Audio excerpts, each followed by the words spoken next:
નમસ્કાર સજ્જનો, સ્વાગત છે આપનું. તો સજ્જનો, નિફ્ટી ઇન્ડેક્સ આજે ખુલતાની સાથે ધીમે ધીમે નીચેની તરફ જતો હતો. 10 વાગ્યાથી ઉપરની તરફ ચાલવાનું ચાલુ કર્યું અને બપોરના સમયે આકસ્મિક લેવલે નીકળી અને ઉપરની તરફ જવામાં એક સ્પીડ પકડી અને દિવસના અંતે 395 પોઈન્ટ વધીને 25,062 અંક સાથે બંધાયો છે નિફ્ટી ઇન્ડેક્સ. આજે માર્કેટ 25,000 ને પાર કરી ગયું. તેની પાછળ એક ન્યૂઝ એવા પણ છે કે અમેરિકા સાથે ફ્રી ટ્રેડ એગ્રીમેન્ટ કરવાની વાત છે, જેથી કરીને આખો ટેરિફનો મામલો જ ઉકલી જાય છે. જો કે આ તો હજી ન્યૂઝ છે, કોઈ સત્તાવાર જાહેરાત નથી.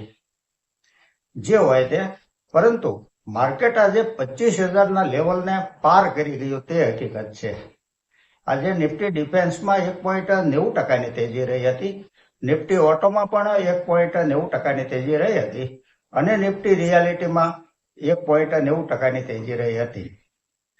ગોલ્ડમાં આજે બેસ્ટ ઓપોર્ચ્યુનિટી હતી.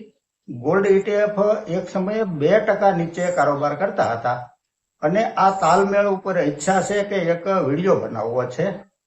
આજની ચર્ચામાં જો આપણે આગળ વધીએ તો ત્યાર પહેલા દોસ્તો, અહીં કંપની તથા ફંડામેન્ટલના આજ સુધીના વીતેલા ઇતિહાસની ચર્ચા માત્ર અભ્યાસના હેતુથી કરવામાં આવે છે, જેને ખરીદ વેચાણની ભલામણ નહીં સમજવા આપ સૌને અનુરોધ કરું છું.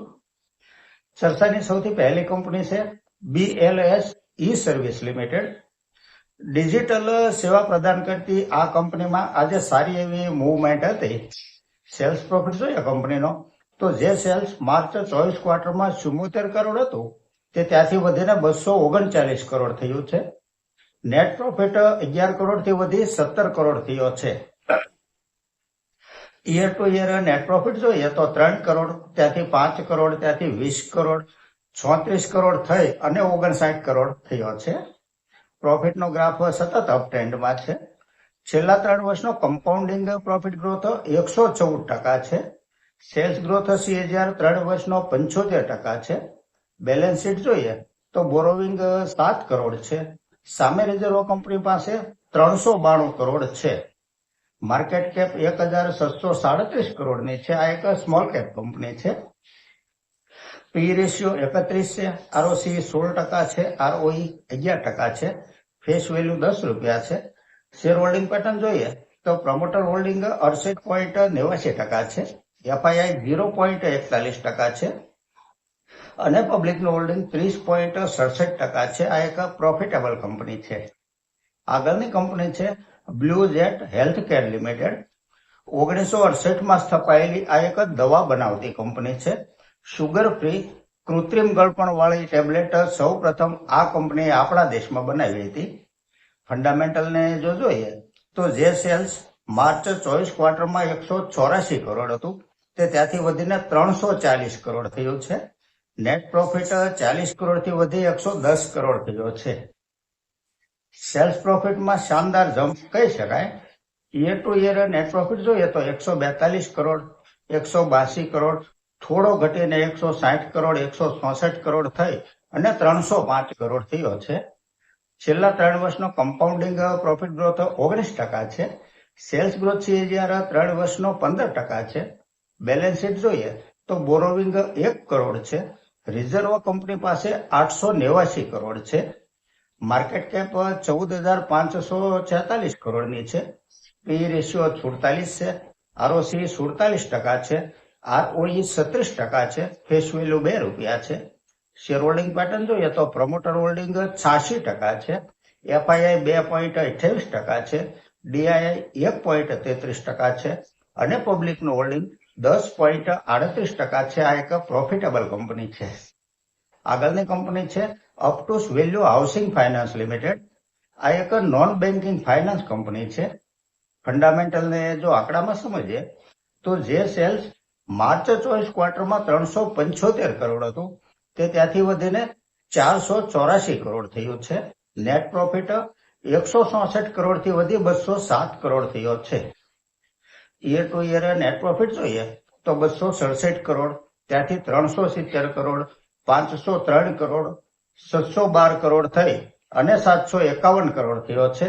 પ્રોફિટનો ગ્રાફ સતત અપ ટ્રેન્ડમાં છે કંપનીનો. છેલ્લા 3 વર્ષનો કમ્પાઉન્ડિંગ પ્રોફિટ ગ્રોથ 27% છે. સેલ્સ ગ્રોથ છે જ્યારે 3 વર્ષનો 29% છે. ઓપરેટિંગ પ્રોફિટ માર્જિન 84% છે. માર્કેટ કેપ 16,371 કરોડની છે. પી રેશિયો 21 છે. આરઓસી 15% છે. આરઓઈ 18% છે. ડિવિડન્ડ yield 1.37% છે. ફેસ વેલ્યુ ₹2 છે.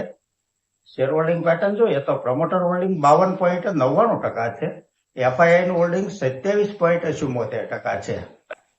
ડીઆઈઆઈ 9.88% છે અને પબ્લિક નું હોલ્ડિંગ 9.40% છે. આ એક પ્રોફિટેબલ કંપની છે. આગળની કંપની છે વી ગાર્ડ ઇન્ડસ્ટ્રીઝ લિમિટેડ. આ કંપનીની સ્થાપના 1977માં થયેલી છે. ઇલેક્ટ્રિક તથા ઇલેક્ટ્રોનિક્સ પ્રોડક્ટ બનાવે છે કંપની.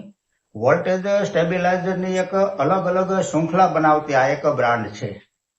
કંપનીએ વીતેલા 17 વર્ષમાં શેર હોલ્ડરોને 7,380%નું વળતર આપ્યું છે.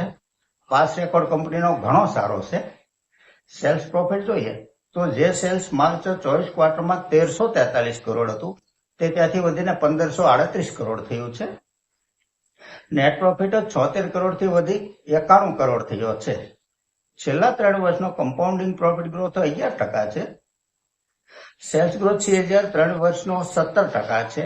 બેલેન્સ શીટ જોઈએ તો બોરોવિંગ 136 કરોડ છે તો સામે રિઝર્વ કંપની પાસે 2,056 કરોડનું છે. માર્કેટ કેપ 16,318 કરોડની છે. પી રેશિયો 52 છે.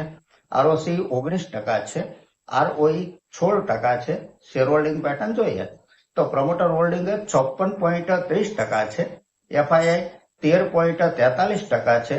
ડીઆઈઆઈ નું હોલ્ડિંગ 20.63% છે અને પબ્લિકનું હોલ્ડિંગ 11.66% છે. આ એક પ્રોફિટેબલ કંપની છે.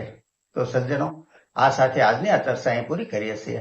જો આપને ચર્ચા પસંદ આવી હોય તો લાઇક અને સબસ્ક્રાઇબ કરવા વિનંતી કરું છું. નમસ્કાર.